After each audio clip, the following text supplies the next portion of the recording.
to symbolize this.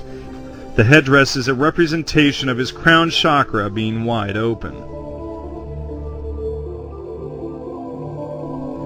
This is symbolized often in different traditions. Here in Christianity, we see this crown chakra open, symbolized by placing a shell behind his head.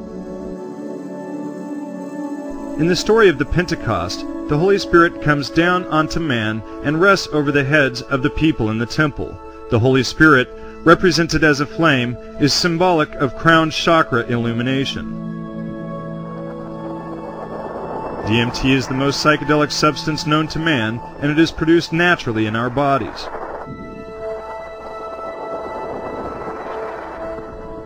Dr. Rick Strassman, author of DMT, the Spirit Molecule, was, at the time his research began, the first doctor allowed to perform psychedelic or entheogenic studies in the U.S. for over 20 years.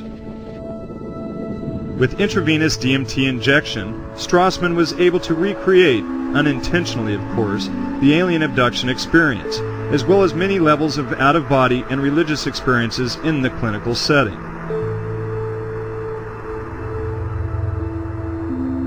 These same chemical compounds can be found in the excretions of a Bufo alivarius toad.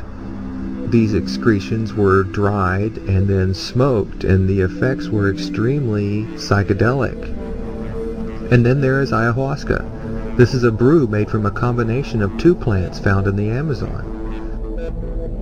One contains DMT, but when it is consumed, our bodies break it down before this chemical makes it into our bloodstream. The shaman then found an MAO inhibitor, allowing the DMT to pass into the bloodstream without being destroyed in the gut. And if you ask the Amazonian shaman how they learned to combine these plants to achieve this, they would likely answer that the plants taught them. More than likely it was discovered in a salad-like mixture.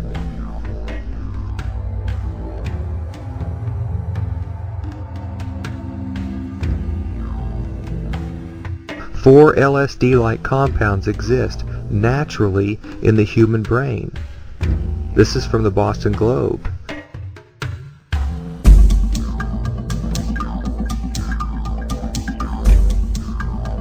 In our bodies, we have wings above our spinal staff.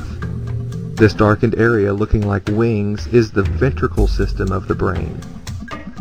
The ventricle system in the brain is a series of cavities and chambers that allow cerebral spinal fluid to flow around the brain. Cerebral spinal fluid is the fluid that the brain floats in to protect itself from injury, and cerebral spinal fluid does indeed contain DMT.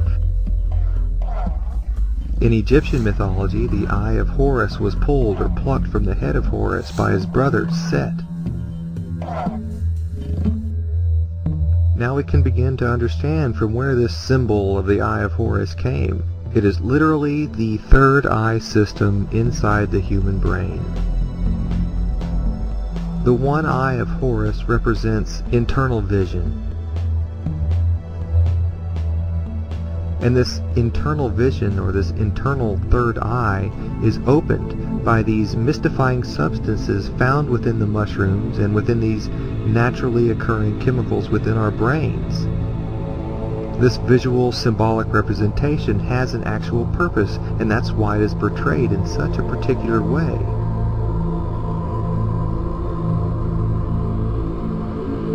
A symbol can be true on many scales, and each has its different levels of meanings to the different groups who employ them.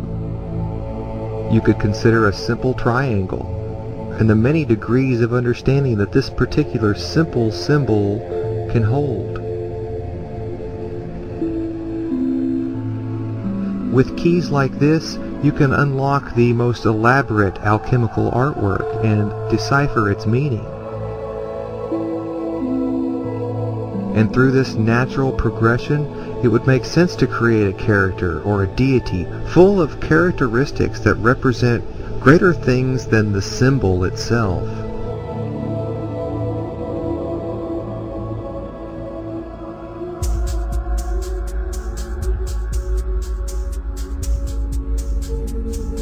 This nonverbal knowledge has been passed down via symbolism, artwork, deities.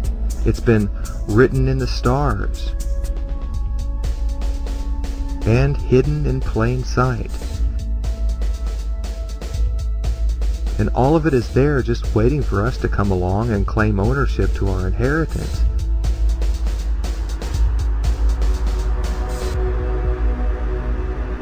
If then we project the Essenism of Qumran forward in time and place, from the Dead Sea Scrolls to the New Testament, we can see a clear line of theological speculation which transformed an exclusive Jewish sectarianism into a Hellenistic mystery religion which could attract the allegiance of all men, Jew or Gentile, bond or free. But the kind of Christianity we arrive at is that not of a faith committed to the historicity of Jesus and the gospel tradition, and the imposition of a single canon and a tyrannical creed, but to that Gnostic heresy whose essential individualism was so abhorred by the so-called Great Church, and which became the target of a persecution no less ruthless than that of the movement's first political and religious enemies. And to judge from the Church's subsequent history, as well as the illegitimacy of its claims to primacy, one can't help feeling that the wrong side won.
You may ask, what is reality?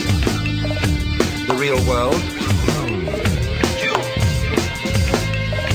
Mental or spiritual? The real world? Neither mental nor spiritual. Reality is simply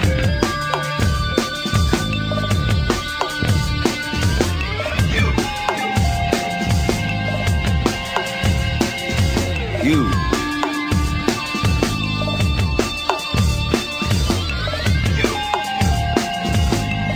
Or anything else, non-verbal. And people have various theories about what it is. But you must remember that they're all theories.